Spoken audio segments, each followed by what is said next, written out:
Shetani kainuka kuzuia Shujaa wa Bwana asirekodi video inayokwenda kufichua siri za shetani kwa habari ya mapambo, kwa habari ya mawigi, kwa habari ya mavazi ambayo shetani alikuwa akimvesha. Sasa hapa jeshi limeinuka na falme zimeinuka ili kuzuia. Anasema kwamba hatuwezi kurekodi, wanakataza wasirekodi. Siri zako leo zinafichuka na mipango yako leo inawekwa wazi kwa jina la Yesu, na roho za wanawake duniani zinakwenda kuokolewa kwa jina la Yesu. Ninaondoa utawala wako katika jina la Yesu. Bwana Yesu asifiwe sana. Nashindwa hata sijui nianzie wapi, lakini na ushuhuda mrefu sana, ila nitajitahidi sana kuufupisha. Ili kwanza nianze kwa kumshukuru Mungu. Namshukuru sana Mungu na namtukuza Mungu sana kwa hapa nilipofika, kwa sababu haikuwa rahisi sana mimi kuwepo hapa. Kwa hiyo namshukuru Mungu sana kwa kunipa neema ambayo leo nimekuja ninaweza kusali hapa. Yaani kusali hapa kwa mimi ilikuwa ni vita sana sana sana. Ni mpaka nimefika hapa ni Mungu tu leo ninasali mahali hapa. Kwa hiyo nina kila sababu za kumshukuru Mungu kwa mambo mengi, lakini kikubwa ambacho namshukuru Mungu, Mungu amenibadilisha sana kwa kiwango ambacho sikutazamia wala sikutarajia, wala mtu yeyote yule asingetarajia nikabadilika hivi. Namshukuru sana Mungu kwa namna alivyonibadilisha. Kwa cha kwanza kikubwa alichokifanya kwangu, nimefanikiwa 100% ni kuacha mapambo.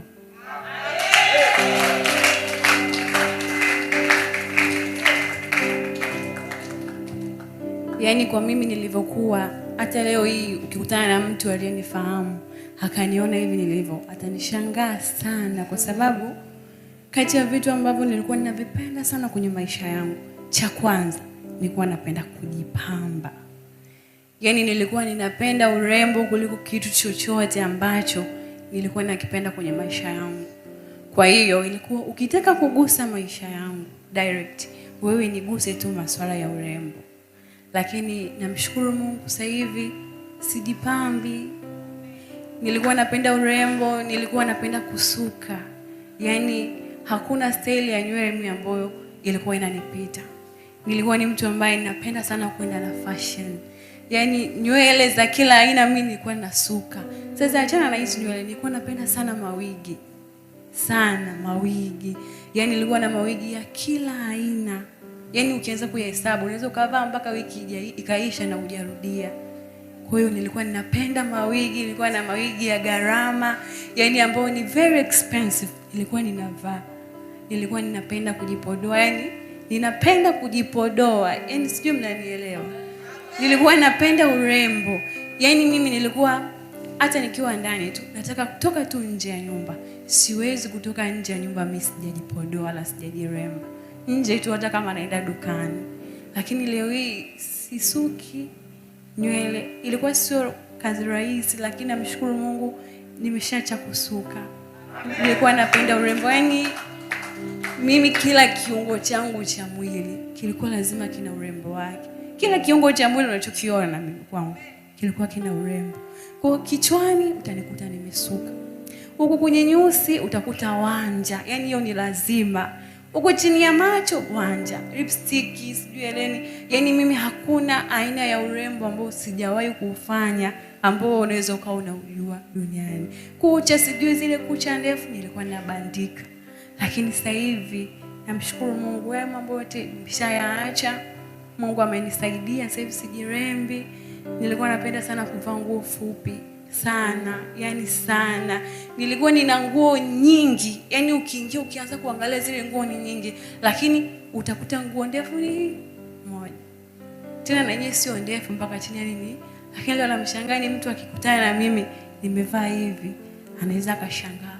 Lakini namshukuru Mungu navaa hivi na ninajiona nimependeza sana. Tofauti na vile ambavyo nilikuwa navaa. Kwa hiyo ninamtukuza Mungu kwa ajili ya hilo, kwa hiyo transformation ambayo Mungu ameifanya. Lakini kikubwa ambacho ninamshukuru Mungu sana ni Mungu alinipa neema ya kwanza kusali mahali hapa. Haikuwa rahisi. Kwa baadhi ya watu wanaonifahamu, mume wangu mwenyewe hapa anaweza akawa ni shahidi wa kwanza. Yaani kusali hapa ilikuwa ni shida sana.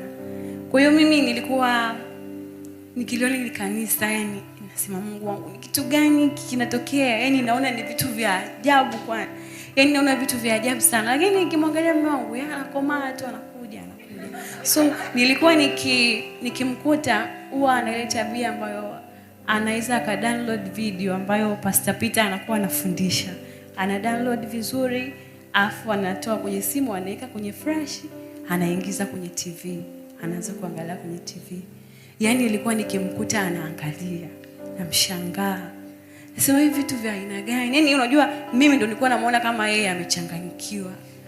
Yaani nasema kama vile amerukwa na gani vitu ambavyo naviona, mpaka nikamwambia kiukweli duniani hapa kuna maajabu 7, lakini la hili kanisa ni ajabu nyingine ambayo nimeliona. Kwa hiyo nilikuwa siwezi, yani nikikuta hapa naangalia. Sasa nikawa naangalia kilichonishtua kabisa. Siku nikamkuta anaangalia tu video nzuri. Naangalia kimefika kipindi cha kusifu na kuabudu. Naangalia wana praise wanatembea hapo. Mungu wangu hizo nguo. Nilishtuka nikasema Mungu wangu, hivi ndio vitu. Kwa hiyo nilikuwa nikiona vile, namwambia toa. Inabidi sasa atoe tu ile video kwa sababu yani nilikuwa naona ni vitu vya ajabu. Watu wamejifunga viremba. Ni viremba ni nini? Yani naona ni vitu vya ajabu. Mimi nikamwambia mume wangu, kwa kweli, weka sali tu, mimi hayo mambo siyawezi.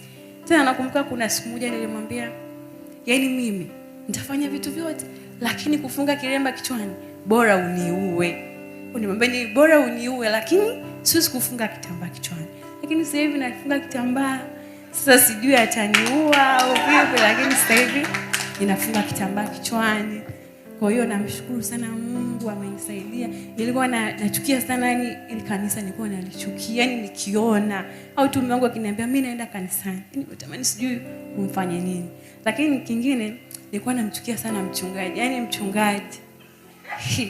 Nilikuwa nikikuona kwenye TV, yani nikimuona nasema hivi huyu pastor ametokea wapi? Huyu vipi ni ukiongea sijui kina hiki na hiki. Naona ni vitu vya ajabu sana. Lakini Mungu amenibadilisha. Sasa hivi niko hivi. Nimeuona mkono wa Mungu kweli amenishindia.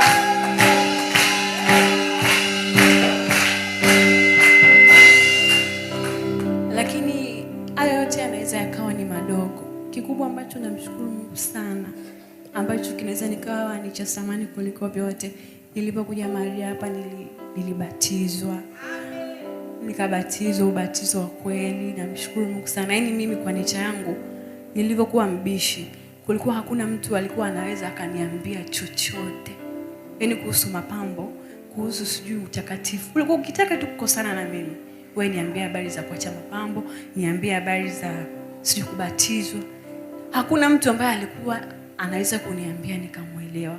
Lakini nilikuja hapa nikakutana na mchungaji, akanifundisha, akaniombea, hatimaye nikabatizwa, hatimaye nimebadilika. Kwa hiyo katika hayo yote ninamshukuru sana Mungu, lakini namshukuru sana mume wangu. Mungu akubariki sana.